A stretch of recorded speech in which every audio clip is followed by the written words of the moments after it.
Welcome to Reddit Aliens. What was the scariest moment you've ever had on a date? Not safe for work. Please remember to like, share, and subscribe. He took me out to several bars and was an ass the whole night, plunked me down in a seat, and promptly ignored me. I struck up conversation with the lady next to me. Her husband was talking to someone on my other side. My date comes up to me as the lady and I are exchanging numbers. He accuses me of trying to start a lesbian relationship, takes my phone, and leaves me at the bar. I had to walk back to his place to get my car. I knocked on the door and asked for my phone back. He gaslights me, telling me he didn't have it and I must have dropped it. The next day I got my phone back, and he got upset when I told him we weren't seeing each other anymore. Sat outside my house a solid 5 minutes after I kicked him out.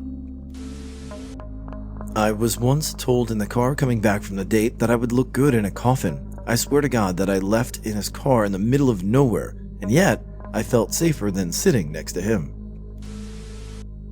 I don't want to make this story too long, but I met this guy on Tinder that I really liked, and we went out dancing and to get drinks. We were talking for weeks, but this was our second time going out together.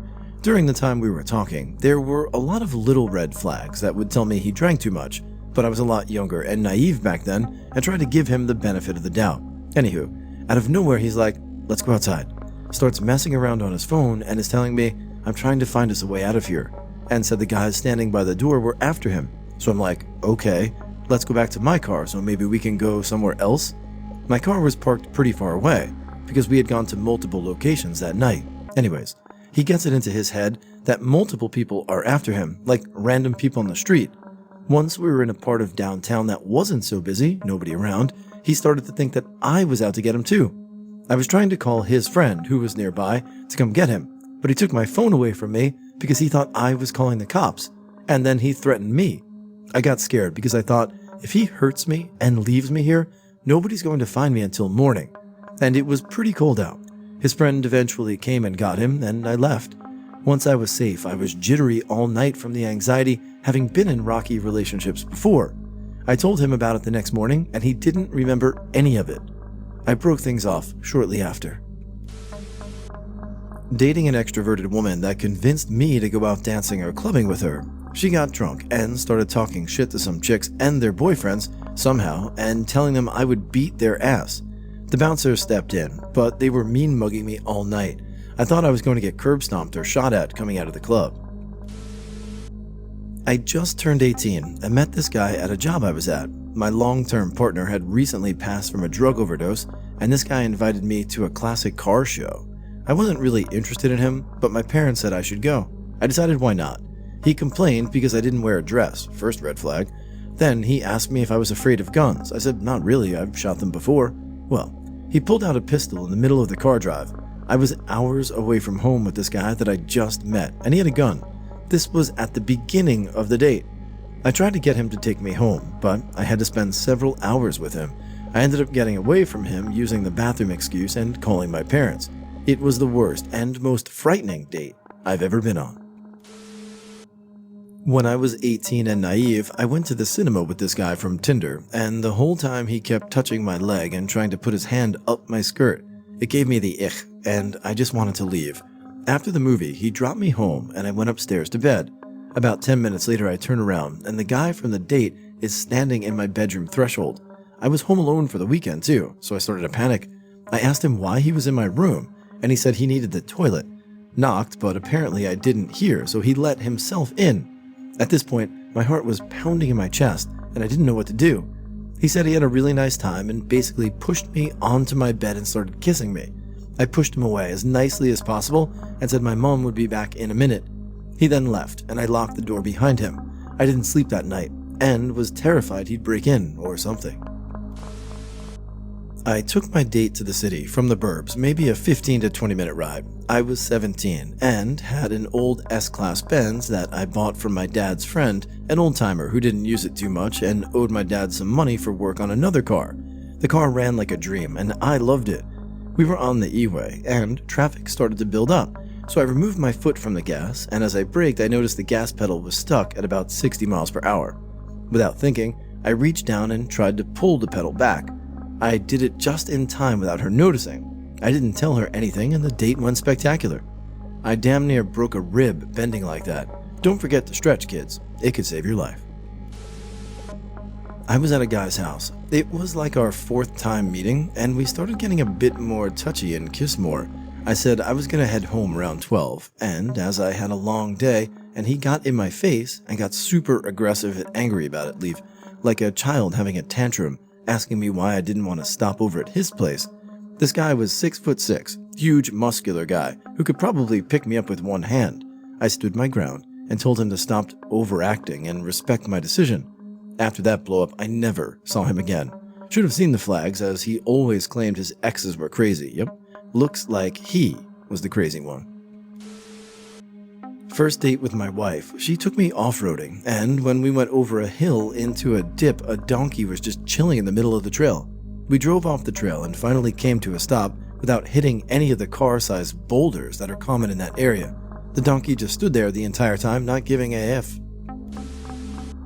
My boyfriend and I went on a date a few months ago to a nearby steakhouse that my boyfriend's friend had recommended, I think for our 6-month anniversary.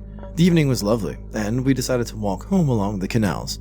We got to the last bridge we had to cross under before we reached home, which also happened to be the longest and darkest of them all, and when you passed the first meter or so, it opened up to a wider path where there was a man standing in the dark. I wasn't expecting him and just stared at him in wide-eyed surprise as he stared back, but didn't stop walking because my boyfriend kept walking and he was holding my hand. It wasn't until I looked ahead of me that I saw the other 2 men, one at the exit and one in the middle, all in pitch black, all with their hoods up.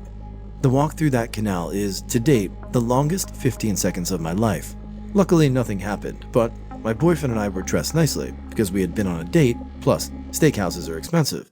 The least you can do is make an effort, so I was sure we were getting robbed, but they didn't move. Our theory is they were gang-related and waiting to attack someone in particular, but I was freaked out for a good few weeks and I refused to walk along canals after dark now. Was on a date with a girl who proceeded to get very drunk. By the time we finished eating, I had to carry her out. Honestly, I didn't notice she was that drunk during the date, probably because she was Korean and her English wasn't very good. That, and I was a horny early 20-something, I kinda just assumed she was being silly on purpose. Well, she was so drunk, I had to walk her like 9 blocks to where I had parked the car since we had done some window shopping before settling on a restaurant. I have never felt more stressed than walking a nearly blackout, very attractive Korean girl 9 blocks in the middle of the city with people all down the street giving me looks. I honestly wanted to take a less popular street to avoid the looks, but thought that for sure would look way creepier. Oh, I've got a good one.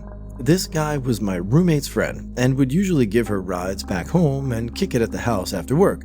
I usually was there since it was around 10 p.m. when he would drop her off. One day he knocks on the door, asks to come in despite me telling him that my roommate wasn't there, and proceeds to ask me out. I said yes out of fear since I was home alone. The day of the date, he picks me up, gets a flat tire on the parking lot, he fixes it, and then goes, "I don't get a kiss for that?" I gave him a kiss on the cheek. He then proceeds to tell me, "That's it?" Out of fear that I was alone in a car with a dude who I barely knew, I gave him a quick peck and asked to go home. He kept texting me nonstop after and wanted me to go to Vegas with him and his friends this weekend. Over the course of a day or two, he blew up my phone. When I wouldn't reply, he would get all mad, asking if I was talking to other guys. Like, "Nah dude, I'm working, lol." When I told him I wasn't interested, I received a heck of a lot of voicemails from him calling me a bitch and how I'd led him on and how he wanted to spend the rest of his life with me. Some of them I couldn't bear to listen to. Had to tell my roommate he wasn't allowed inside our place anymore. I went on a date with a girl not knowing that her ex-boyfriend was in a local Mexican gang. She had just broken up with him about a week prior. He didn't take that well. On top of being a garbage human for physically and mentally abusing her, did I mention he was in an effing gang? She and I went out on a whole date, multiple places, back to her house to drop her off. I don't realize until I'm leaving the parking lot of the restaurant we went to that we were being followed, all the way back to her house. I dropped her off, and the guy continued to follow me. Knowing I don't go home, I make intentional turns and things to confirm he's following me, and he was. Called her. She said, "Don't go home, and I'll call you back." She called me back 20 minutes later after I drove through 2 different police stations And she said, "You're okay to go home now, just act normal," which isn't sketchy at all. I went home, he followed, and drove off. I walked to my apartment door, and there's 30 plus Mexican gang members there, and her cousin who's in that gang, as well as her brother who isn't but knows them. I had never met them before, so I was like, I'm dying today. The brother asked how I'm doing, and said, "Just go inside, you're good." They stood outside my door and in my apartment complex for 4 hours, and then went home after the brother knocked on my door and said that shouldn't ever happen again. That girl I took on a date ended up dating for 3 years and is now my wife. And we had our first baby in September and celebrated our first year of marriage last week. Congratulations. Not scary, but it was a shock. I had what I like to call the reverse Tinder shock. Do you know how most people on Tinder just barely resemble their own picture since you use the best pictures you got of yourself? That girl did the opposite. Her picture was nice and we had a good little chat via Tinder before we decided to meet for dinner the next evening. She walks up to me and I am stunned. She was beautiful to say the least. Graceful figure, dark, slightly curly hair, big brown Bambi eyes, and a smile that did lighten up the room she was in. She was funny, delightful, beautiful, and smart, and didn't put herself on a high horse. She was everything you could dream of, and I was just too much in shock to handle the date smoothly. I stumbled over my words, made weird jokes when I didn't know what to say, and I was just an overall mess. Don't have to mention that we didn't meet again. I can't blame her. That sucks. My friend Jim dated this girl, Danny, years ago. She was super pretty and also super fun to be around, so when they broke up, I swooped in, got his blessing. First date rolled around. We went out, dancing, drinks, dinner. I brought her home. She lets me sleep on the couch because it was late. I wasn't looking to push it. I woke up the next day, she wasn't there, so I cleaned up, got dressed, and went to leave. I came down to her sleeping in my car with what looked like a knife in her hand. I left, walked to a nearby diner, texted some people, had a friend call her and make plans, went back, got my car. We didn't have a second date. We were driving past the police station. She was looking for something in her bag, placed a big bag of weed on the dashboard with cops outside. This was well before the acceptance and legalization of it. Not that it would have mattered, as it was not a small bag. No one saw it. But what a dumb move on her part.